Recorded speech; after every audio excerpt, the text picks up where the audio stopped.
السلام عليكم المتتبعين والمتتبعات ديالي، كي دايرين؟ لاباس عليكم؟ كنتمنىكم تكونوا بخير وعلى خير وانتم كتشوفوا هذا الفيديو كما ديما، يا ربي امين.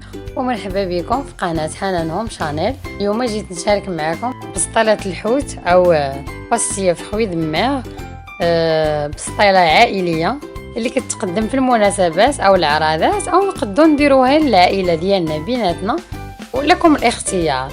المهم الا بغيتو تعرفوا المراحل والطريقه باش كتقدم انا هاد البسطيله، هاد الفيديو البنات غادي نقدمه معكم من ا حتى لزاد، يعني من الحوت كيفاش كيطيب ديال البسطيله، لافاغس ديال البسطيله او العماره ديال البسطيله، حتى الطويان ديال البسطيله. الا كنتو مهتمين وبغيتو تعرفوا الطريقه والمراحل، تبعوا معايا هاد الفيديو حتى الاخر.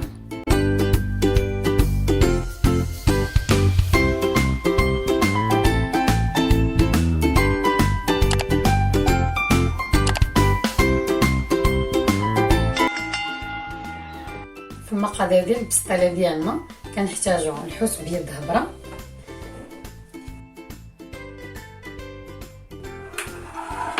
كيلو ديال الفرخ مقطع قطع مربعه تكون كبيره شويه بهذا الشكل هكا.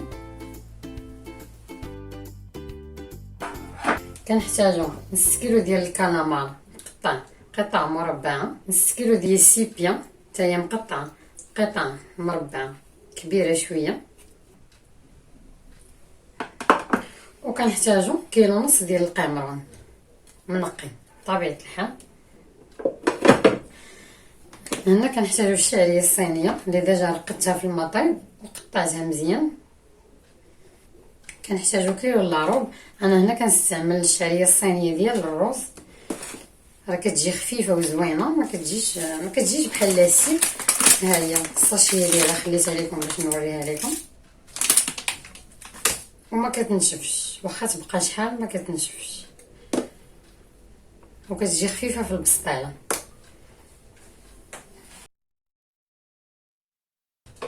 وهنا كنحتاجو شامبينيون نوار اللي ديجا رقدناه حتى هو في الماء وقطعناه مزيان، قردناه مزيان، قردناه بحال الشكل ديال الربيع، تقريبا 70 غرام. راهي 70 غرام البنات عطاتني هاد الكميه كلها 70 غرام.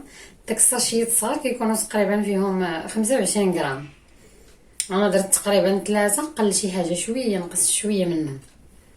كنرقدو من بعد ما كيتنفخ مزيان كنصفيه وكنقردوه مزيان بهذا الربيع. كعطريه ديال البسطيله ديالنا كنحتاجو 2 معالق كبيره ديال الصوجه، كنحتاجو معلقه كبيره ديال التحميره، معلقه صغيره ديال خرق ومعرق، معلقه كبيره ديال السكنجبير، 4 الواق ديال ورقه سيدنا موسى، وعطريه ديال البسطيله ديال الحوت كنحتاجو معلقه كبيره تكون عامره.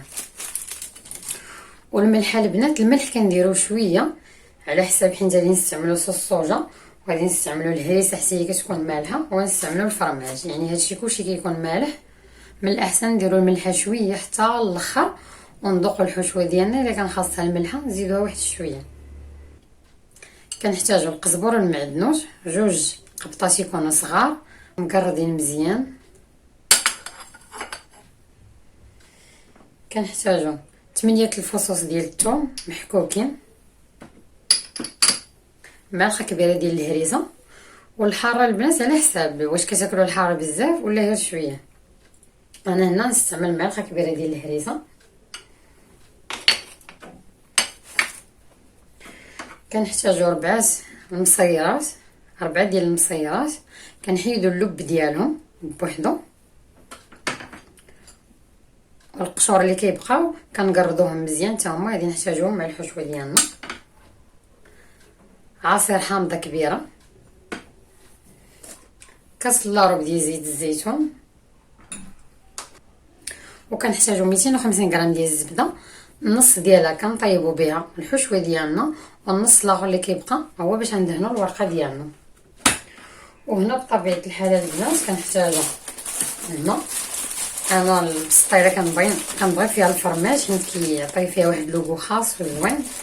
هنا عندي 200 غرام ديال الفرماج حمر محكوك، اللي غادي نستعملو في الحشوه ديالي ديال البسطيله، وغادي نخلي منه باش نزوق البسطيله ديالي على برا. غادي نستعمل معاه واحد شويه ديال الموتزاريلا. صافي هنا في القيمرون ديالي خليت هادو بالقشره ديالهم باش غادي نديكوري بهم البسطيله ديالي من على برا، وهما ولي طرونش ديال الحامض. بسم الله. هنا نبداو نديرو التشاميله ديالنا اللي غادي نطيبو فيها الحوت. كنديرو الثوم،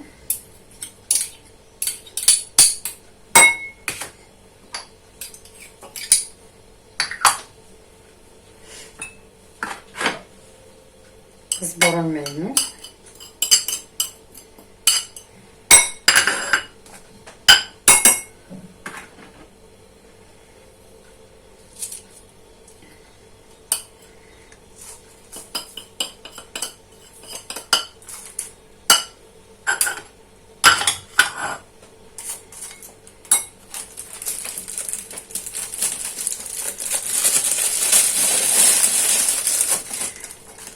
هنا العطريه ديال البسطيله كنديرو المعلقه تكون عامره، حيت الا لاحظتو راه ما استعملناش العطريه بزاف.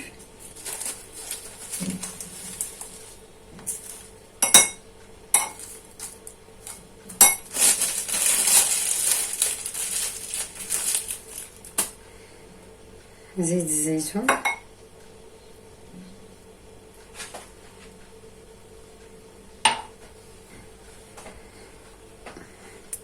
الحامض، عصير الحامض،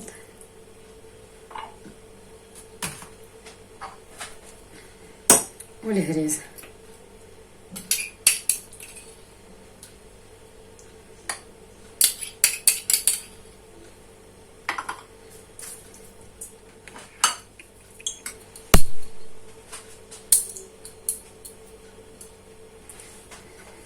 صلصه الصوجه،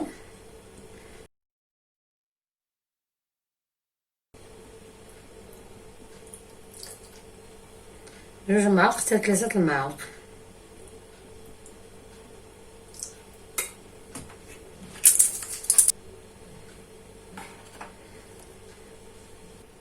واللب ديال الحامض.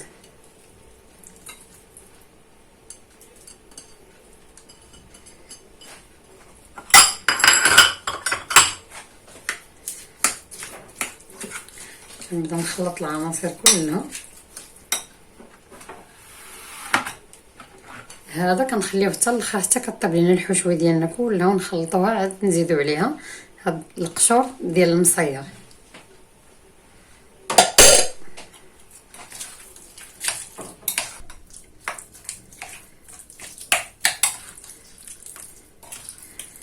البسطيله ديال الحوت البنات راه ساهله بالنسبه اللي كتخاف ما تصدقش ليها ولا شي حاجه. راه السر ديالها هو تعطيها القوام مزيان وتكوني سخيه فيها. يعني اللي كندوي انا على البسطيله ديال الحوت اللي على حقها وطريقها، كتكوني سخيه في الحوت ديالها في العماره ديالها، كتكوني سخيه حتى في القوام ديالها، وكوني على يقين انها هذه تجيك زوينه. هنا بالنسبه للشرموله اللي خلطت ديال العطريه، انا ما درتش البزار، اللي بغى يزيد البزار يزيدو. بالنسبه للبسطيله ديال الحوت كتبغي تكون معطره باش تجيك زوينه، كتبغي الملوحه والحموضه، كتبغي الملوحه والحموضه وشويه الحروريه باش كتجيك هائله في المذاق. صافي البنات، كما كتشوفوا هي المقله ديالنا درناها تسخن. كنديروا الزبده، واحد المعلقه تقريبا هكا، معلقه تكون كبيره.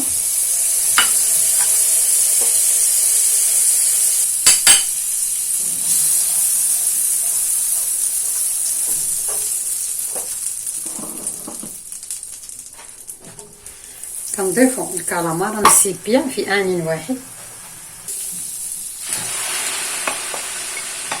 بسم الله.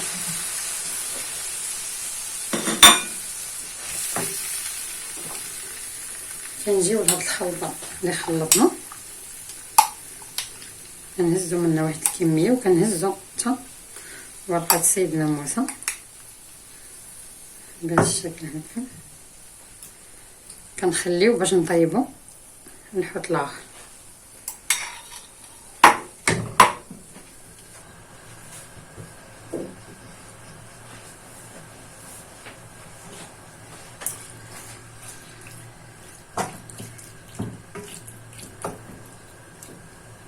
بالنسبه للعافيه كتكون مجهده باش الحوت ما يطلقش لينا الماء.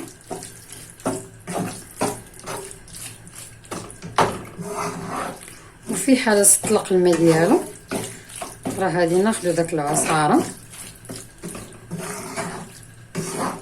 غادي نحتاجوها.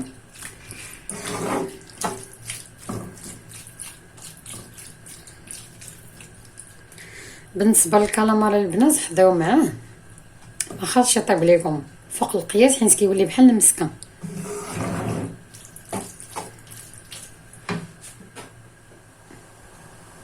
ها هو راه بدا كيطلق الماء، واخا مجهده عليه انا البوضه ضروري ما يطلق الماء، ولكن تجهدوا عليه البوضه باش دغيا كيطيب وكيشرب داك الماء دغيا، حيت الا نقصوا عليه البوضه كيبدا يطلق لكم الماء وما تغطيوش عليه. هذه اهم حاجه الحوت، ما تغطيوش عليه حيت كيطلق لكم الماء بزاف.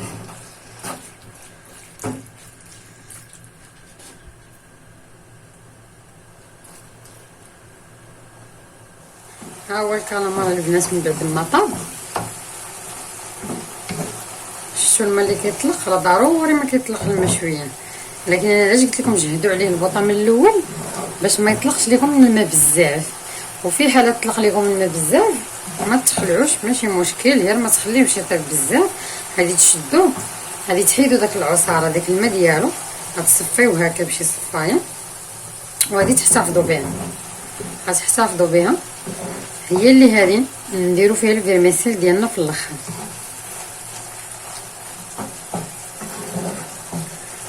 صافي كنحيدوه. المهم ما طيبوش بزاف باش ما يوليش لكم بحال المسكه، ما تغفلوش عليه، بقاو تحركوا مره وتذوقوا. فاش يبان لكم طاب صافي كتحيدوه. هنا نفس المقله اللي درت فيها الكالامار غادي ندير فيها حتى هي شويه الزبده. غادي نجيب الحوت ديال الفرخ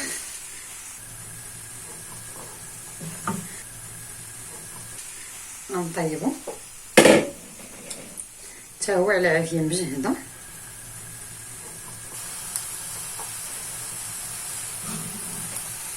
بهذا الشكل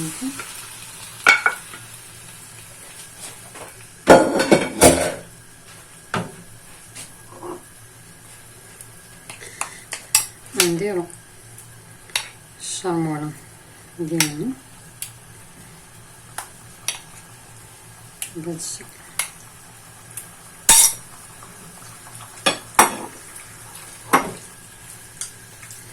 هنا البنات كاين الحوت اللي كيفورو، كاين اللي كيفورو كيدير ليه التشاميله وكيفورو او كيدخلوا للفران. انا كندير ليها الطريقه كتجيني حسن، وحتى في التفوار كيجي زوين، ولكن انا هذه هي الطريقه اللي كندير، وهذه هي الطريقه اللي اسرع وكتجي زوينه. صافي كنخليو الحوت ديالنا ما كنحركوه ما والو، كنخليوه في المقله كنجهدوا ليه العافيه. فاش كنحسوا به طاب كنقلبوه واحد شويه وكنحيدوه حتى هو. هانتوما البنات فاش كنحس به شد في راسو واحد شويه كنبدا نقلبو بحال هكا، نبدا نقلب فيه هنا حتى هو راه بدا كيطلق العصاره ديالو. واغلبيه البنات كيفوروا الحوت اولا كيدخلوه للفران على حساب الماء باش ما يطلقش هاد العصاره ديالو، ولكن انا هاد العصاره ديالو واخا كيطلقها كنحتاجها حيت هي اللي كتبنن الفيرميسيل. عوض ما نزيدو الفيرميسيل على الحشوه ديالنا في الاخر ونخلطوها وكلشي. كنزيدو الفيرميسيل على هاد العصاره حتى كتشربها مزيان، يعني حتى الفيرميسيل كتجي بنينه وكتجي معطره حتى هي. حيت ما تنساوش البنات واحد القضيه، الفيرميسيل فاش كنديروا العماره ديالنا وكنخلطوا اي عماره درناها وخلطنا مع الفيرميسيل راه كتمص، راه بحال الشكل ديال، حيت فيها النشويات بحال الشكل ديال البطاطا، بحال ديال كتمص داك النص ديال المذاق ديال داك الطبق اللي درتو ولا العطريه ولا كذا، كتمصوا لكم، كتجر لكم النص ديال داك العطريه اللي درتو.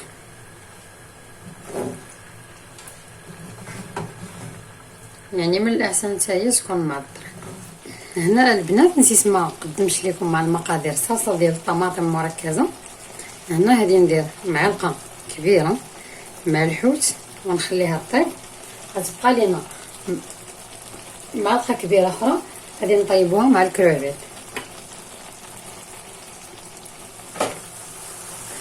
ها هو الحوت طاب البنات، بعد ما طاب ما كنخليهش يطيب بزاف باش ما يتفرتش لينا. ها هو باقي ريفات صافي كنحيدوه، وكنحيدو الا كانت مع شي عصاره زائده كنحيدوها، كنصفيو وكنحيدو ليه هاد شويه الماء اللي طلق صافي، وكنضيفو على الكالامار اللي ديجا طيبنا في الاول، وكنجيو باش نطيبو الكروفيت. نفس المقلاس كندير معلقه ديال الزبده وكنجيب القمرون ديالي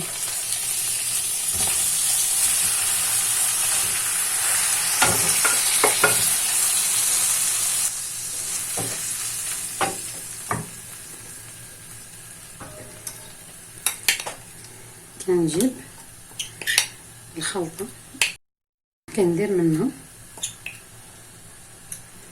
كيبقى لينا شويه هو اللي غادي نديرو في الفيرميسيل وفي الشامبينيون. هنا كنزيدو معاه معلقه ديال الطماطم مركزه وكنجهدو عليه البوطه بطبيعه الحال صافي. كنصاطيوه دغيا كيطيب.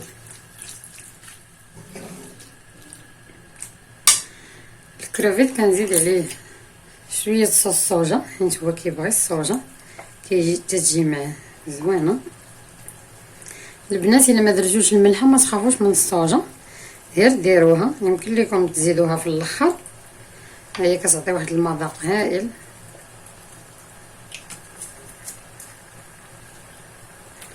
الكروفيت تقدروا تزيدوا عليه شويه العطريه ديال البسطيله،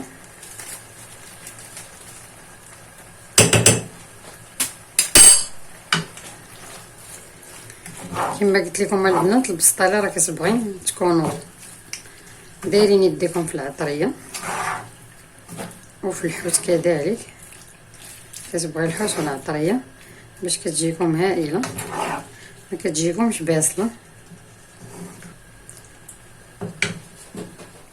صافي كنخليوه بهذا الشكل حتى كيطيب. ها هو الكروفيت من بعد ما تصوطا وطاب، تا هو غادي نحاولوا نحيدو منه شويه ديال العصاره صافي، نخلطو مع الحوت والكالامار ونجيو باش نطيبو دابا الفيرميسيل والشامبينيون. في نفس المقله غادي نديرو شويه الزبده، غادي نجيب الشامبينيون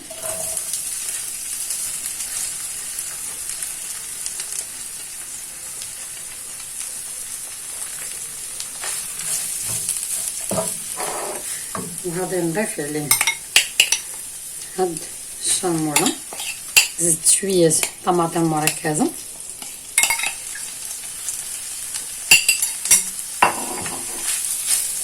وغادي نصوطيه.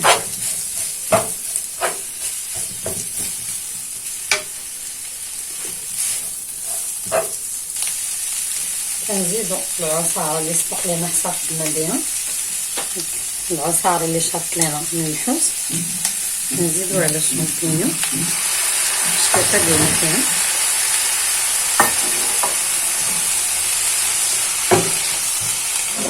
صافينا من بعد ما طيحنا الشامبينيون نوار ديالنا واحد شويه كنحيدوه ونجيبو الفيرميسيل. هنا غادي نجيبو الفيرميسيل نديروها في المقلاص،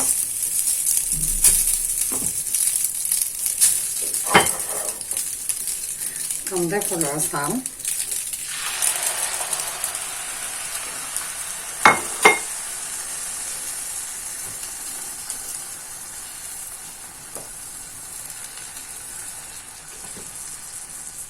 بهذا الشكل.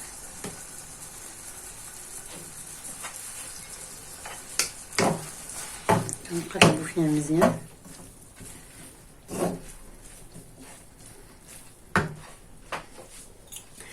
كنزيدو فيها شويه الصوجه، غير شويه،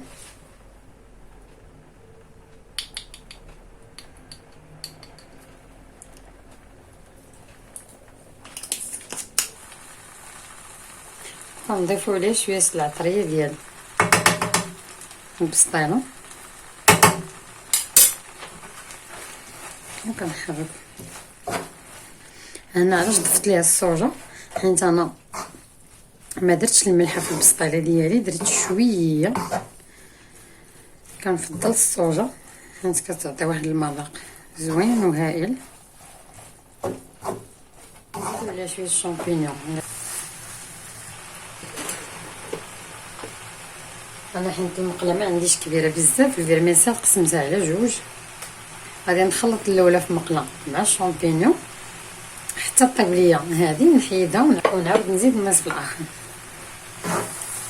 بهذا الشكل هكا. صافي من بعد ما كتمتص لينا داك العصاره كلها كنحيدوها ونزيد النصف الاخر. صافي وحنا كملنا. صافي البنات، هو الحوت ديالي من بعد ما طاب راك مخلط هنا الكالامار مع الكروفيت مع السيبيان والفرخ اللي طابوا، خلطتهم في هذا المول الكبير. وكاينه هنا الفيرميسيل اللي خلطت مع الشامبينيون هنا. دابا غادي نشد هادو بجوج، غادي نخلطهم مزيان. كما قلت لكم البنات، هاد الكميه اللي صاوبت انايا راه ديال بسطيله كبيره. المول اللي غادي نصاوبها فيه العباره 46 سنتيمتر، يعني راه كبير. غادي نحط هذه هنا ونجي طبيعه الحال البنات انا غادي نخلط بيديا. اول حاجه بعدا كنخلط الحوت مزيان يتجانس مع بعضياته.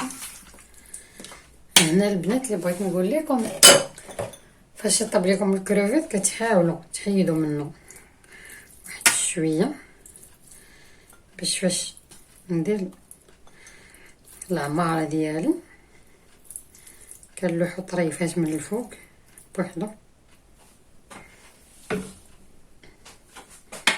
بهذا الشكل هكا.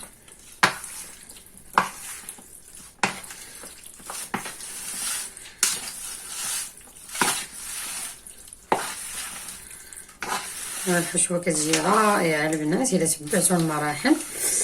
كما قلت لكم اسرار ديال البسطيله، كتبغي العطريه وكتبغي تكوني سخيه في الحوت. وبالنسبه للفرماج راه كيضيف واحد المذاق هائل في البسطيله. والحوت ما يطيبش بزاف.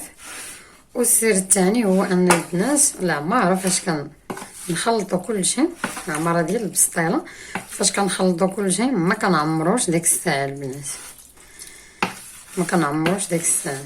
ديما العماره خاصها تبات لينا على الاقل تبات ولا تبقى من الصباح حتى العشيه باش تنشف مزيان، تنشف مزيان مزيان مزيان من الماء ديالها، عاد باش نقدروا نعمروا البسطيله ديالنا نديروها في الورقه باش داك الورقه كتجي مقرمشه وكتجي ناشفه. البسطيله كتجي ناشفه، ما كتجيكمش الورقه معجنه من الداخل، حيت العماره فاش ما كتبردش وكديروها في البسطيله نيشان.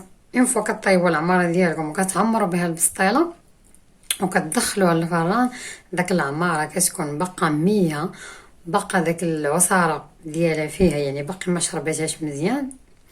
كتطلق ليكم في الورقه، الورقه كتجيكم معجنه من الداخل وكتجيكم مية. هاد الطريقه الا تبعتوها البنات تجيكم الورقه ناشفه وتجيكم البسطيله مقرمشه وزوينه من الداخل. صافي نبداو نخلطو. انا هاد البسطيله البنات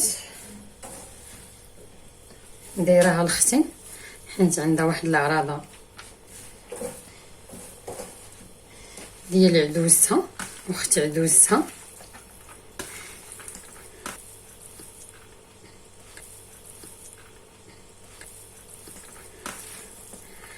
بغات دير لهم هاد البسطيله اللي كنوجه لهم حتى هي خاصه من هذا الفيديو، وكنقول لهم فاش تذوقوا هاد البسطيله ردوا عليا الخبر في لي كومونتير كي جاتكم وتاكلوها بالصحه والراحه. كما كتشوفوا الحوت راه كل طرف كيتهز ليا بوحدو حيت ما طيبتوش بزاف، يعني ما تفرتت ما حتى شي حاجه. هنا البنات الحامض، القشور ديال الحامض اللي قطعنا غادي نزيدوهم هنايا. غادي نزيدو شويه الموتزاريلا، لاباط ديال الفرماج اللي وريتكم البنات انا راه كنقسمو على 3 4. كنخلطو مع العماره وكنخليها تبات الغد اللي كنعمر بها. فاش كنبدا نعمر كندير طبقه في الورقه ديالي، كنسرح الورقه كندير طبقه ديال العماره وكندير الفرماج عاد كنزيد العماره من فوق منها، والربع الاخر اللي بقى ليا كنخليه كنديكوري به البسطيله ديالي من بعد ما كطيب.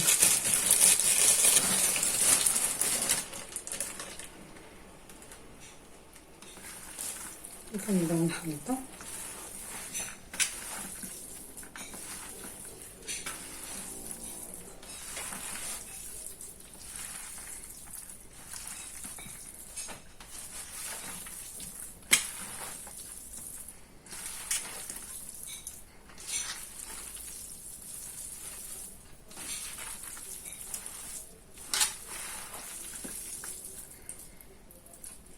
الوراق ديال سيدنا ديال ورقه سيدنا موسى نحاولوا نحيدوهم.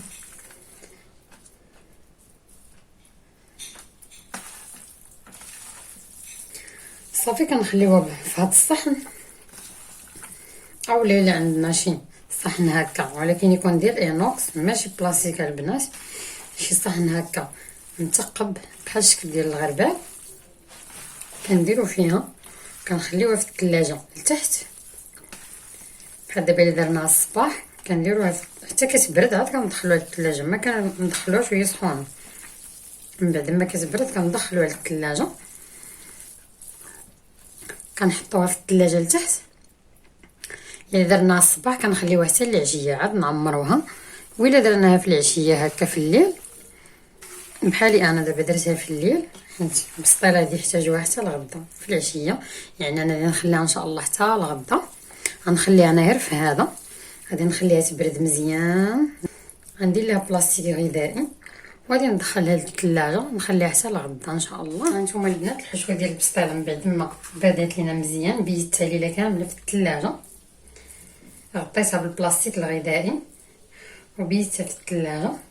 دابا غادي نجي نسرح البسطيله باش نعمرها. انا هنا غادي نديرها في هذا المول فيه 46 سنتيمتر، وغادي نخدم بالورقه ديال البخار، ورقه كبيره. انا كنفضل الورقه ديال البخار حيت كتجي رقيقه وزوينه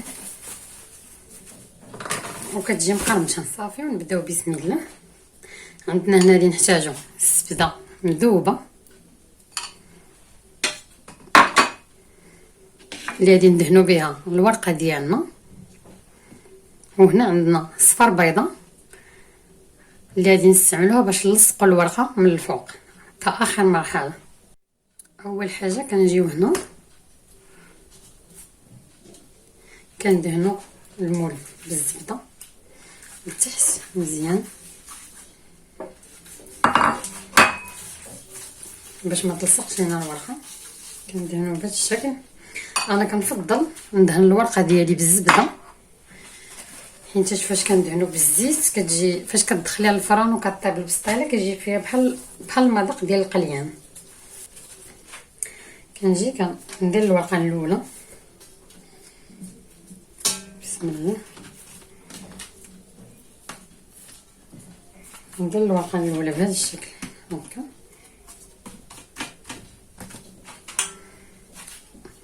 وكندهن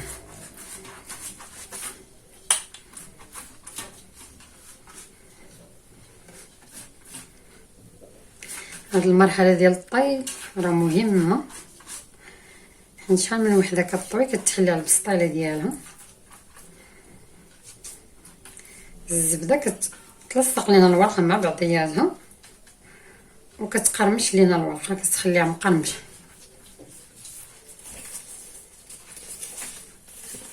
نديرو هاد الشكل هكا. الاولى اللي تجي هكا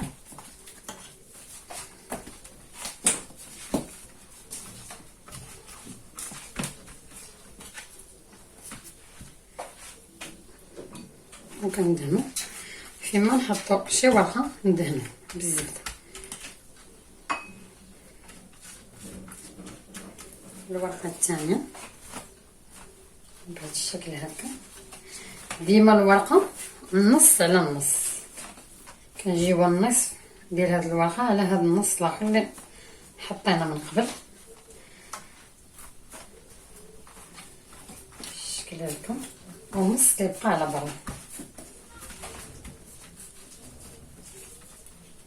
الجناب كنحاولوا نلصقوهم مع الطاوه باش فاش نطويو ما يكونوش الجناب مجبدين وما تقطعش لنا الورقه من الجناب. وكنلصقو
دهنوها.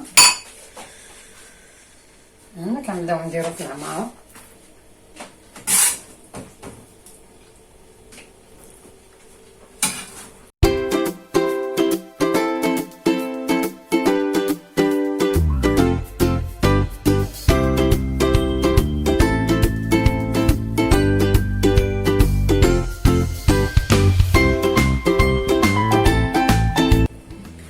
هذه الطبقه الاولى كندير كوش يكون رقيق شويه. من بعد ما كندير الطبقه الاولى ما كنديرش العماره كلها، كنديرها على جوج طبقات. كنجي هنا كندير الفرماج تكون كميه لا باس بها. وكنحط هنا شويه موتزاريلا صافي. كنكملو بالصحه.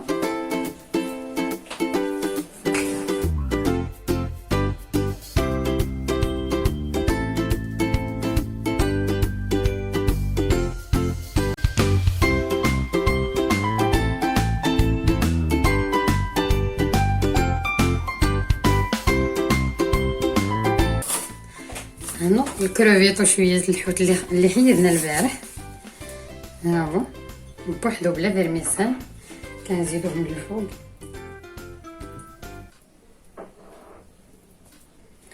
بهذا الشكل صافي. دابا كنجيو نبداو نسدو البسطيله.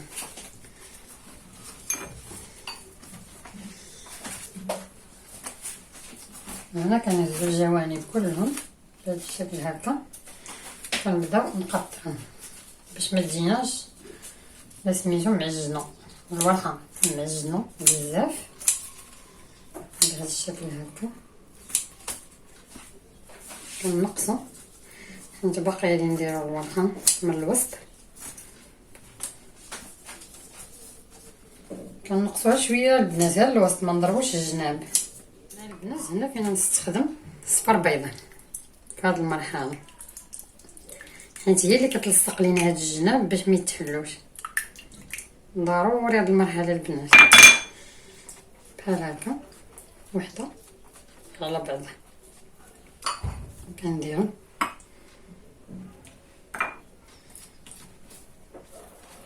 صافي كنبداو نديرو البيض من الفوق. حيت هنا غادي نجي انا غنجي هنا غادي نبدا نجمع هاد الجناب تقريبا بشي 2 ولا 3 الوراق على حسب اللي غيزيد قدني. غنبدا نجيب هكا ونخشي في الجناب، نحاول نخشي بهذا الشكل هكا تقريبا غير جوج وراق. نبدا يكفوني 2 وراق.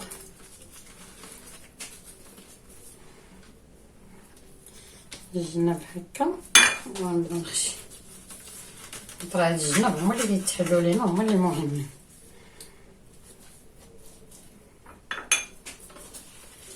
بهذا الشكل هكا ما تخافوش، يعني ما تخافوش منها، غير هزوا شويه وديروا الورقه لتحت.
هنا البنات اش غادي ندير، غادي نجي هنايا غادي ندير غير وحده الوسط، عاد غادي ندير بالاخرى.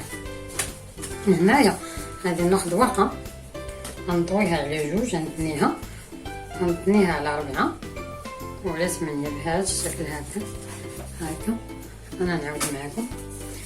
كنجيبوها الجهه الحرشه كتبقى على برا لداخل عندي من الفوق، كنطويها على 2، نعاود نطويها على 4 ونعاود نطويها هكا بهذا الشكل، وكنجي وكنقطعها بحال هكا وكنهز الوسط ديالها اللي هو هادي نديرو هنا. هو كذلك كنلصقو مزيان.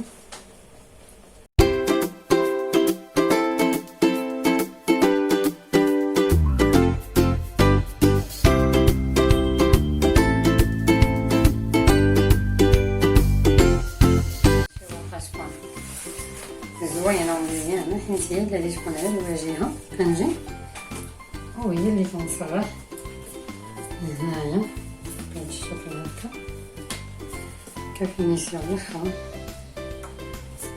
كنبدا ندهن في الجناب ديالها باش تلصق ليا.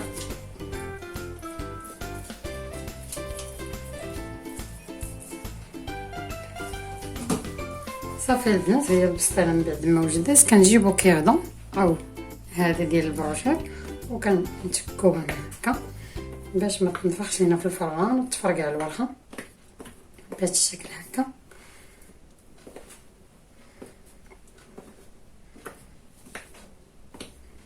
صافي